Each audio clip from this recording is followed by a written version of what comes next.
Hello everyone, welcome to my YouTube channel Pravit Shikha. आज हम class 12th economics के Indian economy का फर्स्ट चैप्टर पढ़ेंगे जो कि है आपका Indian economy on the eve of independence, chapter number 1। तो चैप्टर को स्टार्ट करने से पहले थोड़ा सा जान लेते हैं चैप्टर के बारे में कि क्या थी स्टोरी इंडिपेंडेंस से पहले की और इंडिपेंडेंस से बाद की। ठीक है। तो हमारे इंडिया को सोने की चिड़िया कहा जाता था। सोने की चिड़िया कहा जाता था मतलब कि हमारे इंडिया की इकोनॉमी कैसी थी? वाइब्रेंट और प्रॉस्परस इकोनॉमी थी। ठीक है, जिसके अंदर हैंडीक्राफ्ट इंडस्ट्री थी।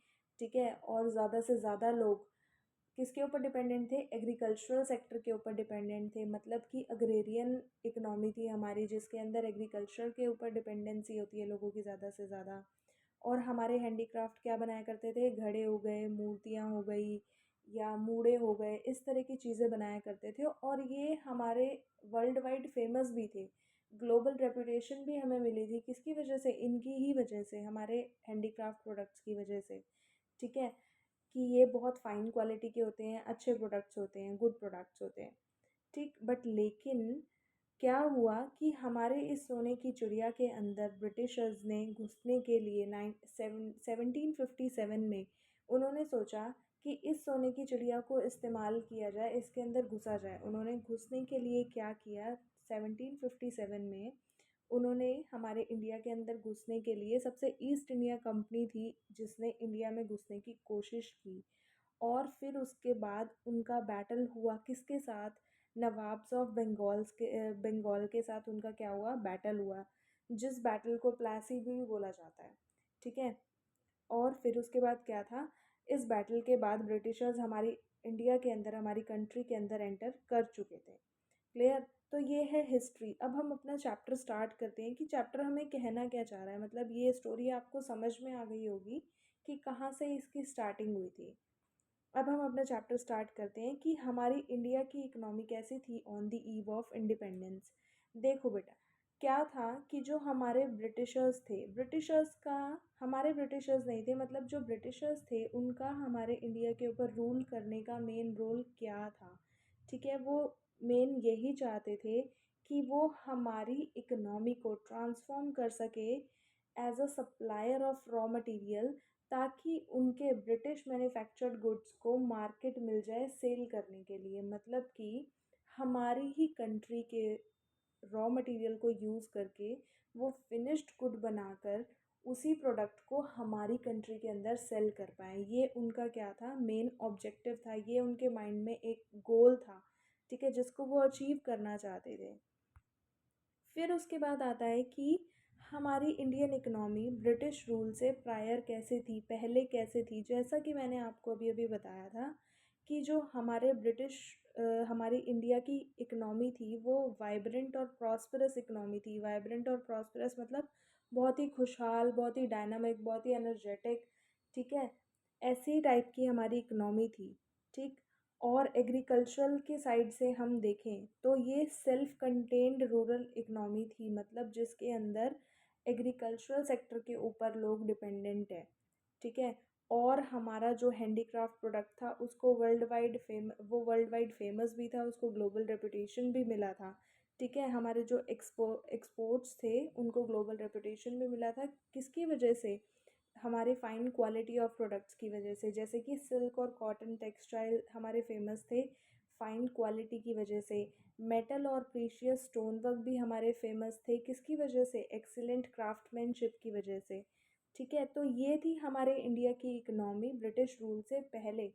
तो सब कुछ अच्छा था हमारी इकनॉमी के अंदर, बट लेकिन ब्रिटिशर्स ने आके हमारा एक्सप्लॉयटेशन करना शुरू किया और हमारी ही कंट्री को यूज़ करके अपनी मार्केट क्रिएट करी हमारी ही कंट्री के अंदर। अब हम वो पढ़ते हैं किस तरह से। ठीक है। अब है हमारा main point, exploitation and transformation of Indian economy during British rule. क्या था? मतलब वो ब्रिटिश रूल के दौरान वो हमारी इंडिया की इकोनॉमी को कैसे एक्सप्लॉयट कर रहे थे और कैसे ट्रांसफॉर्म कर रहे थे। जैसा कि मैंने अभी आपको पहले बताया था, वो क्या कर रहे थे? सिर्फ रॉ मटेरियल को एक्सपोर्ट कर रहे थे। कौन सा रॉ मटेरियल? कहाँ का रॉ मटेरियल? हमारे इंडिया के रॉ मटेरियल को क्या कर रहे थे? एक्सपोर्ट कर रहे थे। कहाँ पे? ब्रिटेन में। ठीक है। और उन्हीं के फिनिश्ड गुड्स बना के क्या कर रहे थे, हमारे इंडिया में भेज रहे थे। तो इस तरीके से उन्होंने हमारा एक्सप्लॉयटेशन करना स्टार्ट किया। अगर हम सप्लाई की साइड पे देखें तो ब्रिटिशर्स ने क्या किया, हमारे नेचुरल रिसोर्सेज को, हमारे रॉ मटेरियल को यूज़ करा अपने ब्रिटेन के इंडस्ट्रियल प्रोडक्शन के लिए। और अगर हम देखें डिमांड साइड पे, तो उन्होंने हमारे इंडिया की मार्केट को डिमांड डेस्टिनेशन बना दिया, किसका, ब्रिटिश गुड्स का। मतलब कि उनके ही बनाए हुए प्रोडक्ट्स जो कि हमारे रॉ मटेरियल से बने हैं, वो कहाँ पे बिकेंगे, हमारे इंडिया के अंदर बिकेंगे। धीरे धीरे इससे क्या देखा गया कि जो हमारे इंडिया की हैंडीक्राफ्ट इंडस्ट्री थी ना, वो डिस्ट्रॉय होने लगी। ठीक है। और जो हमें ग्लोबल रेपुटेशन मिला था हमारे एक्सपोर्ट्स को, किसके, हैंडीक्राफ्ट प्रोडक्ट्स के एक्सपोर्ट को जो ग्लोबल रेपुटेशन मिला था, वो भी क्या होने लगा, क्या देखा हमने कि वो भी कम होने लगा। ठीक है। तो ये इस तरीके से उन्होंने हमारा एक्सप्लॉयटेशन किया। फिर उसके बाद आता है कि हमारी जो इंडिया की इकोनॉमी है, ठीक है, अब उसके कुछ फीचर्स भी होंगे। ठीक, अब वो फीचर्स बताती हूँ मैं आपको। Features of Indian economy on the eve of independence. सबसे पहला फीचर है स्टेगनेंट इकोनॉमी। हमारी इकोनॉमी बहुत स्थिर हो गई थी। डोमिनेंस ऑफ एग्रीकल्चर, मतलब हमारी इकोनॉमी के अंदर डोमिनेंस किसका था, एग्रीकल्चर का था। क्योंकि हमारे पॉपुलेशन में से जो मेजर पोर्शन था पॉपुलेशन का, वो किसके ऊपर डिपेंडेंट था, हमारे एग्रीकल्चरल सेक्टर के ऊपर। और हम हेविली डिपेंडेंट हो गए थे किसके ऊपर, इम्पोर्ट्स के ऊपर। हमारी इकोनॉमी कैसी थी, सेमी फ्यूडल इकोनॉमी हो गई थी, बैकवर्ड इकोनॉमी थी, ब्लीक इंडस्ट्रियलाइजेशन था। मतलब इंडस्ट्रियलाइजेशन का तो एक तरह से एग्जिस्टेंस ही ख़त्म होता जा रहा था। लिमिटेड ऑर्गेनाइजेशन, अर्बनाइजेशन था। सॉरी, यहाँ पे ऑर्गेनाइजेशन लिख गया है, ऑर्गेनाइजेशन की जगह यहाँ पे अर्बनाइजेशन आएगा। ठीक है। लिमिटेड शहरीकरण। अब हम इनको एक्सप्लेन में पढ़ते हैं क्या फीचर्स थे। फर्स्ट आता है आपका स्टेगनेंट इकनॉमी। स्टेगनेंट इकनॉमी क्या बोला गया है, इंडिपेंडेंस के टाइम पे क्या बोला, जब ब्रिटिशर्स हमारे कंट्री के अंदर रूल करने लग गए थे, क्या बोला गया है कि हमारी इकनॉमी पूरी तरह से स्टेगनेंट इकनॉमी थी। स्टेगनेंट इकनॉमी का मतलब होता है जिसके अंदर बिल्कुल हल्की सी ग्रोथ हो रही है या ग्रोथ हो ही नहीं रही है, उसको बोला जाता है स्टेगनेंट इकनॉमी, मतलब स्थिर इकनॉमी। ठीक है। जिसके अंदर बिल्कुल भी ग्रोथ नहीं हो रही है, जिसके अंदर ग्रोथ नहीं हो रही है किसकी, इनकम की और कंट्री की, दोनों की। ठीक है। लोगों का स्टैंडर्ड ऑफ लिविंग इतना ज़्यादा लो था। क्यों लो था, क्योंकि जब इकोनॉमी के अंदर, कंट्री के अंदर ग्रोथ हो ही नहीं रही है या इनकम ही नहीं लोग अर्न कर रहे हैं, तो फिर स्टैंडर्ड ऑफ लिविंग कैसे डेवलप होगा। और क्या बोला गया है इसके अंदर कि जो ये एपिडेमिक्स था और फेमाइंस थे, ये वरा रेकरिंग फिनोमिनन, मतलब कि फूड शॉर्टेज और इसकी वजह से पॉपुलेशन डिक्लाइन होना इमेंस सफरिंग क्रिएट कर रहा था लोगों के बीच में।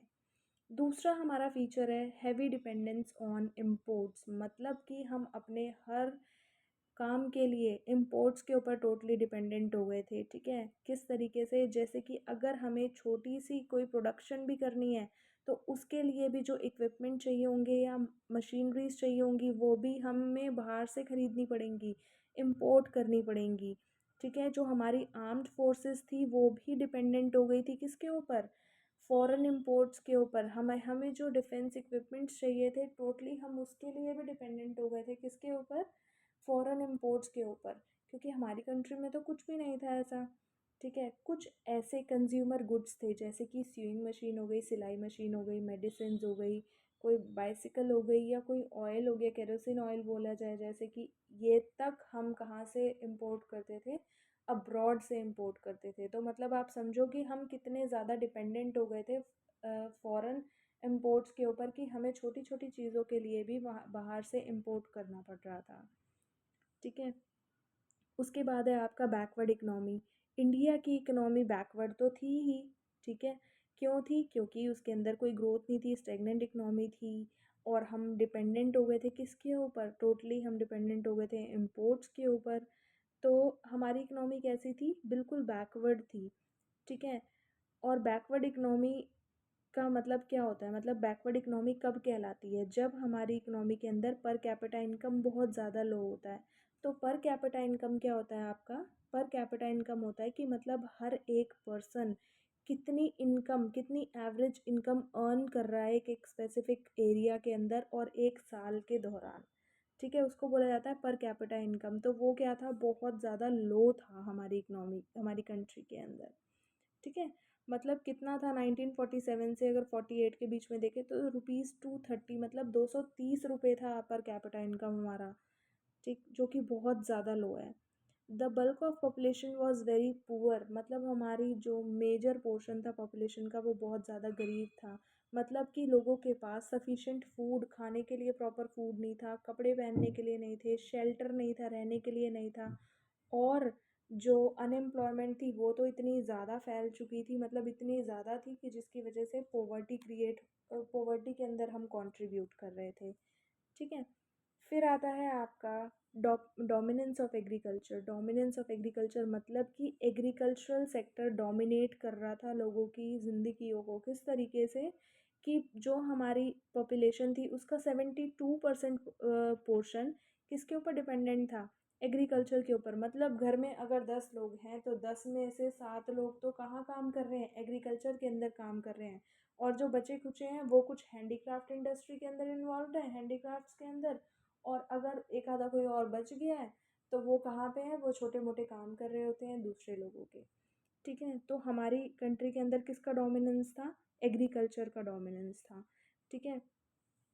जो हमारा एग्रीकल्चर सेक्टर था वो जीडीपी में सिर्फ 50% कॉन्ट्रीब्यूट कर रहा था, हालांकि 72% पॉपुलेशन इन्वॉल्व थी, फिर भी जीडीपी के अंदर बहुत कम कंट्रीब्यूशन कर रहा था, जिसकी वजह से इस सेक्टर का भी बैकवर्डनेस शो किया जा रहा था, ठीक है। और ये सेक्टर किसकी वजह से किस चीज़ से सफ़र कर रहा था, लो प्रोडक्टिविटी, मतलब प्रोडक्टिविटी निकल के ही नहीं आ रही थी, ठीक है। जब प्रोडक्टिविटी नहीं आएगी तो जीडीपी तो लो होगी ही। जीडीपी का मतलब होता है कि हमारी कंट्री के अंदर एक साल के दौरान कितना ज़्यादा मतलब कि प्रोडक्शन हुआ है उसको जीडीपी बोला जाता है। तो जब प्रोडक्टिविटी ही नहीं है तो फिर जीडीपी में कंट्रीब्यूशन कैसे होगा, ठीक है। फिर आता है आपका नेक्स्ट,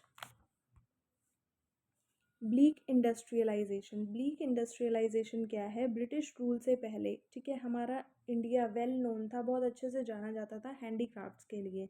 बट धीरे धीरे जो ब्रिटिशर्स की डिस्क्रिमिनेटरी पॉलिसी थी, भेदभाव वाली पॉलिसीज़ थी, इन्होंने क्या किया, हैंडीक्राफ्ट इंडस्ट्री को तो डिस्ट्रॉय कर दिया पूरी तरीके से। बट जैसे जैसे टाइम ऑफ इंडिपेंडेंस क्या देखा गया कि स्मॉल स्केल और कॉटेज इंडस्ट्रीज़ थी वो भी धीरे धीरे रियून होती गई, ठीक है। और जो हैवी इंडस्ट्रीज़ थी उन्होंने भी उनकी भी ग्रोथ कोई ख़ास हमें देखने के लिए नहीं मिली। तो जो बल्क ऑफ कैपिटल गुड्स थे, ठीक है, हम उनके लिए भी डिपेंडेंट हो गए थे, किसके ऊपर, ब्रिटेन के ऊपर। हमने जैसे लास्ट में भी अभी पढ़ा था कि हम छोटी छोटी चीज़ों के लिए भी इम्पोर्ट के ऊपर डिपेंडेंट हो चुके थे, ठीक है। फिर उसके बाद है लिमिटेड अर्बनाइजेशन। लिमिटेड अर्बनाइजेशन मतलब शहरीकरण तो था ही नहीं।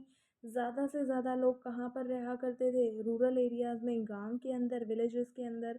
और 1948 के अंदर सिर्फ 15% पॉपुलेशन हमारी ऐसी थी जो कि शहरों में रह रही थी, बाकी 85% लोग कहाँ पे थे, गांव के अंदर थे। और जितने ज़्यादा लोग गांव में रहते हैं उनको उतनी ज़्यादा अपॉर्चुनिटीज़ नहीं मिलती हैं जितनी कि शहर में रहने वाले लोगों को मिलती हैं काम करने के लिए अपॉर्चुनिटीज़।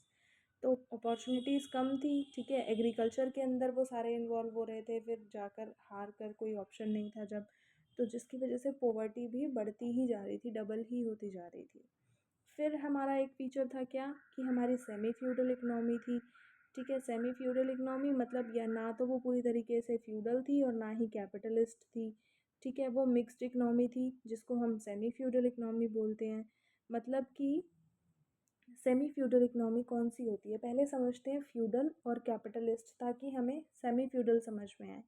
फ्यूडल इकनॉमी एक ऐसी इकनॉमी होती है जिसके अंदर प्रोडक्शन के मीन्स किसके कंट्रोल में होते हैं, पॉलिटिकल डोमिनेशन के कंट्रोल में। बट लेकिन कैपिटलिस्ट इकनॉमी के अंदर प्रोडक्शन के मीन्स को प्राइवेट सेक्टर ओन करता है, मतलब प्राइवेट सेक्टर के द्वारा चलाए जाते हैं। तो सेमी फ्यूडल इकनॉमी दोनों का मिक्सचर थी, कैपिटलिस्ट और फ्यूडलिस्ट, मतलब कि पॉलिटिकल डोमिनेशन भी था इसके अंदर और प्राइवेट सेक्टर का इन्वॉल्वमेंट भी था।